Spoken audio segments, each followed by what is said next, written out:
r/nosleep. I've been a search and rescue diver for 12 years. We see a lot of strange and disgusting things, but what I saw last week has me questioning both my job and reality. Part 1.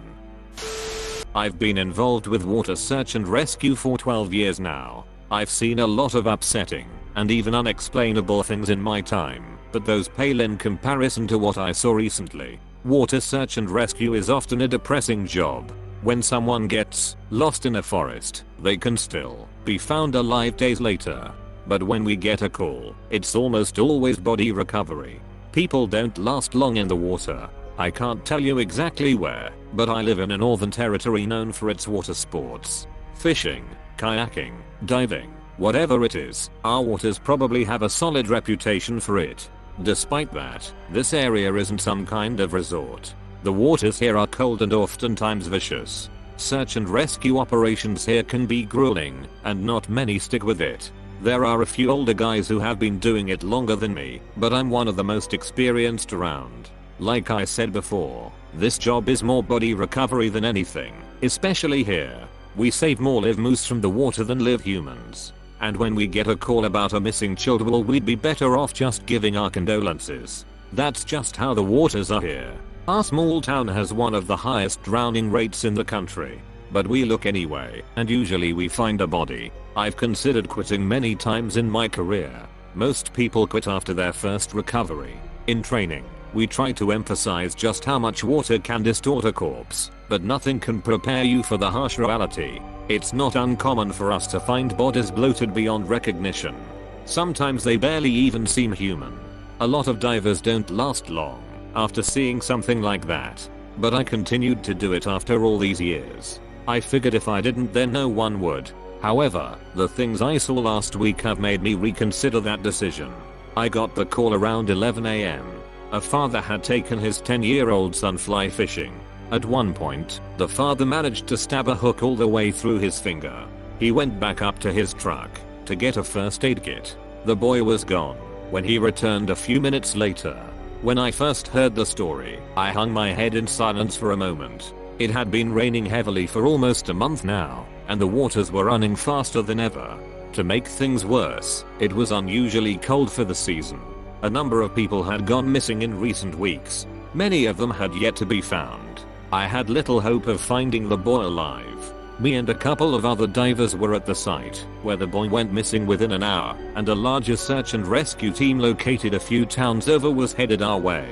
We talked with the father and even searched the forest for a bit, hoping that he had just wandered off. But eventually we realized that we would have to begin searching in the river. The moment I got in the water, I knew the boy was gone.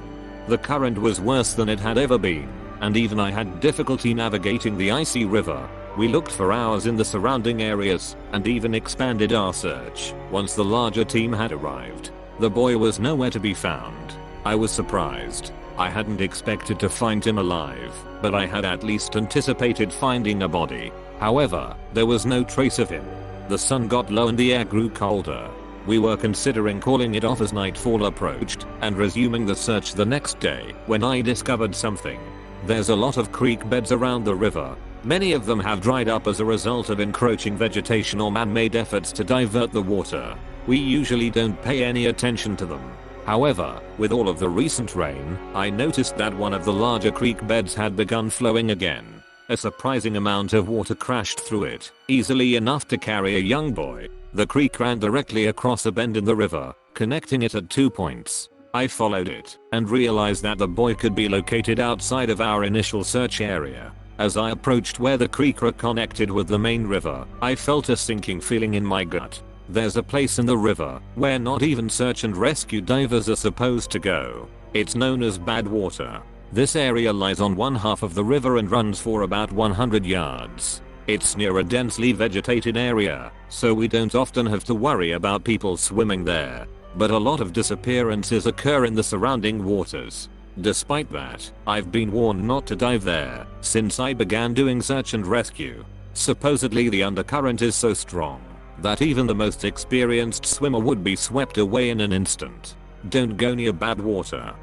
It was a mantra of the older divers. The creek ended exactly in the center of the bad water region. As I reached it, I stopped and chewed my lip thoughtfully. If I went back and reported this to the other divers, they would tell me to let it go. They wouldn't let me dive there. But deep down I felt like the boy's body must be tangled up in some weeds nearby. If only I could find it. I hated the idea of that kid being stuck down there, slowly bloating and rotting away, while his parents sat at home wondering where their boy had gone. Bad water didn't seem to be that bad. I'd seen rougher waters before, but I knew looks could be deceiving. Just below the surface it could be flowing faster than I ever imagined, and I'd be swept away in an instant. Besides, I wasn't supposed to dive alone. I almost turned back, but something made me stay. I stared into the river for a moment, thinking about the boy. Then I put on my gear and dropped into the icy waters. The first thing I noticed was that the current actually seemed pretty weak. As a matter of fact, it was weaker than the rest of the river. The water was extremely deep there, and I could see only blackness below as I dove. I kicked deeper and deeper, thinking that the current might pick up lower down, but the opposite seemed to be true. The water was almost completely still. I went even deeper until finally green shapes began to materialize in front of me. I thought I'd finally reached a bed of weeds. But, as I kicked lower, the truth came into full view. I felt vomit come up at the sight, a not dangerous sensation when you're wearing a scuba mask. Countless arms stuck up from the ground below. I thought I had come upon a trove of bodies, but the disgusting reality became even more apparent only a moment later.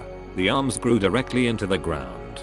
They even had roots that spread out from the base. It was as if someone had cut off hundreds of arms at the shoulder and planted them there.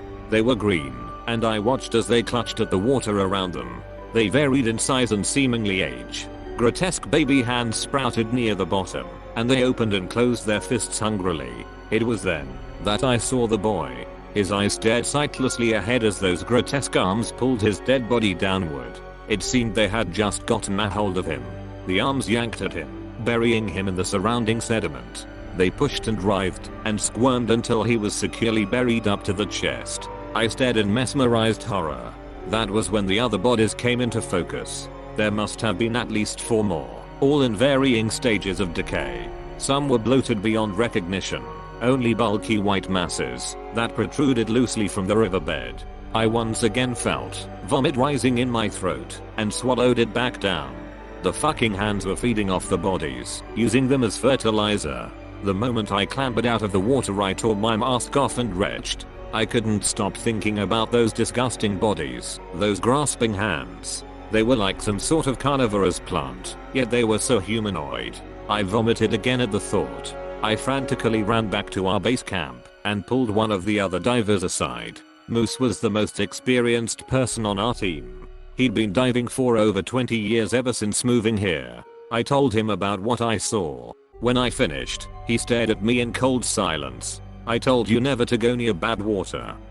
His voice contained an iciness that even his thick Louisiana accent couldn't conceal. That's what you're concerned about? I was incredulous. He placed a hand on my shoulder and squeezed tightly. Don't tell anyone else about this. If the others find out you went into bad water, he trailed off and thought for a moment. Well, it won't be good. He shook his head like a disappointed father. But what about those things? I tried to keep my voice down, hoping no one would hear us. How many people have died because of those fucking things? Shut up. Moose said. We have an agreement. There's a reason they only grow in bad water. Don't fuck this up. I started to say something, but the words caught in my throat. He was keeping something from me. He sighed and I saw something like sadness behind his eyes. Sometimes you have to decide between lesser and greater evils. Even the best possible decisions can still keep you up at night. He went silent for a moment and only stared at me. Don't tell anyone about this. Maybe one day you'll understand. He walked away after that and called off the day's search. Despite what I told him, we continued to search for the next 2 days. By the 3rd day we called it off completely and gave our condolences to the family. I don't know what the fuck is happening. Moose has been acting different towards me ever since. There's an iciness to him, but every now and then he'll shoot me a knowing glance, like we are in on some secret together. I've noticed the other older divers acting strangely too. What did he mean by agreement? What the fuck were those arm things? I'm considering quitting and moving away from here.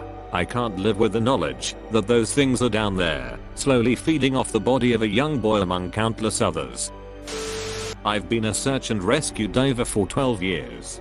We see a lot of strange and disgusting things, but what I saw last week has me questioning both my job and reality. Part 2. I wanted to just forget about the things I saw. But, no matter how hard I try, I can't erase them from my mind. I'd like to think that I'm a good man, but there comes a point where sheer terror outweighs one's sense of decency, no matter how good you are. I think I've reached that point. I wasn't planning on writing this, but more things have happened, and I found something horrible. There's no other way to explain it. I don't know how much longer I can remain here. I can't sleep anymore. I just keep dreaming about those fucking things I saw. I've been plagued by nightmares about them for the past 2 nights. It always seems so real. At first, I'm asleep in my bed, then suddenly those arms are rising up from the darkness around me, pinning me down, and covering my mouth. I struggle, but they're so strong. I especially remember the fucking smell. It's like old grass clippings and rotten fish mixed together. The next thing I know, I'm awake, retching with tears streaming down my face. However, even those terrible dreams are nothing compared to what has happened in the past 2 days. Especially compared to what I saw last night. I don't know what to make of it. I've packed my bags. I think I might leave soon. I need to get away from this fucking place. A couple days ago, not long after my initial post, I received a call about a body found near the river. I felt a cold sensation in my gut when I got there and realized that it had been found right where the boy disappeared. I approached the bank to see Moose and 2 others standing over what a body. Their backs were to me, and I could hear one of them speaking angrily. He was practically shouting, "Shit, shit, shit." It was Clyde, one of the other more experienced SAR divers. As I got closer, I saw that the other one was Ryan. I felt chills run down my spine. All 3 of the senior divers were in one place. I recalled the things Moose said to me last week as well as the knowing glances I've seen those 3 share. Something was up. Do you think it was him? Clyde asked. Let's not jump to conclusions, Moose said. I heard voices by the river last night. Ryan said suddenly. The other 2 went silent and stared at him. The Lewis? Clyde asked. His voice was hushed and I could barely make it out. Ryan nodded. Almost definitely. That breaks the agreement, though, Clyde said. He's not supposed to use those anymore. Well, he is, for whatever reason. Ryan turned to Moose. Any idea what's going on? Moose started to respond when a twig snapped beneath my weight. The 3 older men whirled around to look at me. That iciness was still in Moose's eyes, but I also noted a twinge of fear. About time you got here, Clyde said from beside him, seemingly unaware that I had been standing there for a while. We've got bad news. He stepped aside, so I could see the body more clearly. My blood ran cold the moment I laid my eyes on it. I was already reeling from the conversation I had just overheard, and the sight of the body only compounded that confusion. It was Michael, one of the new search and rescue divers. He laid on his back in full scuba gear minus a mask. I moved forward and knelt beside the body. Michael was new to search and rescue, and he had actually recently attended a few classes I taught. Tears stung my eyes as I stared down at him. What the fuck happened? As if in response to my silent question, Moose spoke up. For some reason he was diving in the river. We think he got swept up in a strong current and hit his face on a rock, knocking his air regulator off and causing him to drown. We haven't found the regulator or his mask anywhere. I continued to stare down at the dead man in front of me. Why was he in the water? I asked. The 3 men exchanged glances. We don't know, Clyde said. We think he may have been looking for that boy we never recovered. I knew they were lying. Michael was one of the most straight-edge divers I'd ever met. He would never break a minor safety regulation, let alone go diving alone in rough waters. It just didn't add up. Additionally, there was another reason their claim didn't make sense. Michael had been out of town visiting family on the day the boy went missing. Why would he come back if he wasn't even there for the initial search? He wouldn't even know where to look. I knew not to argue though. I didn't want them to know I suspected anything. Clyde and Ryan were unaware I'd been to Badwater, assuming Moose kept his secret. From what I could tell, he had. They acted as they always had toward me. Just then an ambulance pulled up. The others left me alone with Michael's body while they talked to the driver. As I looked at the body, I realized something was off. There weren't any contusions on his face. If the current had actually dashed him against a rock, there should at least be a bruise. But there was nothing. His face was completely unmarred. At that moment I noticed something strange. A bruise peeked out from the neck of his dive suit. I pulled the rubber down to reveal a splotchy blue and black mark that circled his neck. It looked like he had been strangled. My thoughts immediately turned to those strange hand things I had seen at Badwater. But if that's what killed him, then why did they let him go? Was it a warning? A deep sense of dread settled into my stomach just then, and it's only gotten worse ever since. After the ambulance took Michael's body away, I returned home feeling drained. I couldn't bring myself to do anything that day and only sat in cold silence. I slept fitfully that night, plagued by the nightmares I mentioned earlier. Most of yesterday passed in the same cold silence as the day before. I felt numb. The conversation I had overheard between the older divers kept playing over and over in my head. What did they mean by lures? Who was this him that they kept referring to? I recalled what Ryan had said about hearing voices near the river. That must be the lures they had been talking about. As I sat there, my numbness faded and was replaced with anger. Michael was dead, and it had something to do with Moose and his secrets. It probably had something to do with those lures too. I grabbed my coat and headed out the door. I was going to see what Ryan had meant when he said he heard voices. I wish I hadn't gone. I should have just stayed home and let it go. There are some things in the world that should just remain unseen. I wandered the riverbank for 30 minutes, hearing nothing but the sounds of nocturnal animals. I was about to head back when I heard something just out of earshot. It sounded like someone's voice. The sound grew louder as I headed up the bank, until I could finally make out what it was saying. Help. Please, I can't swim. Instincts took over, and I began to sprint in the direction of the voice. I eventually lost track of where I was, and stumbled blindly through the underbrush, barely even using my flashlight, and relying on my hearing. Finally, the voice came from the water right next to me. It sounded like a child. I was about to wade into the river when something stopped me in my tracks. I listened to the voice carefully. Help. Please, I can't swim.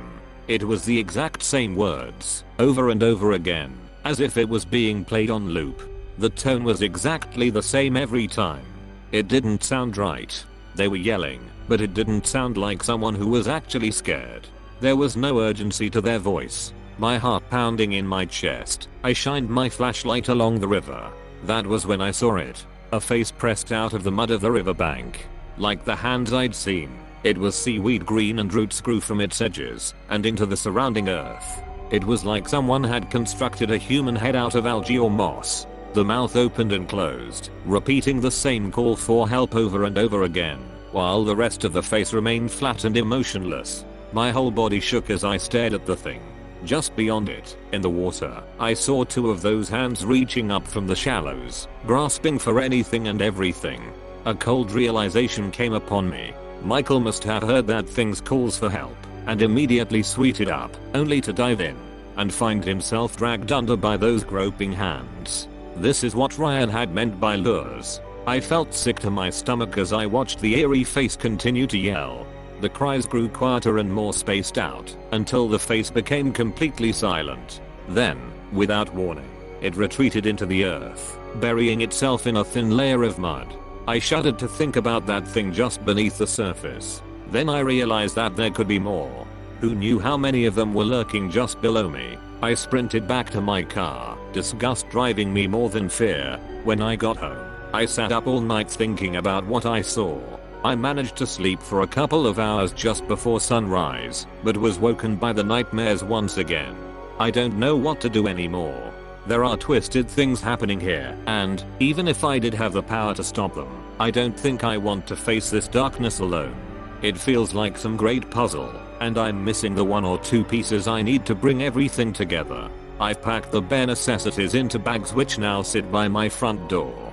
I think I'm going to leave. Problem is, I don't know where I would go. I don't have family outside of town, and I don't exactly have a fortune in my savings account. Still, some part of me feels obligated to stay, both out of curiosity and because I owe it to Michael. Hell, not just Michael.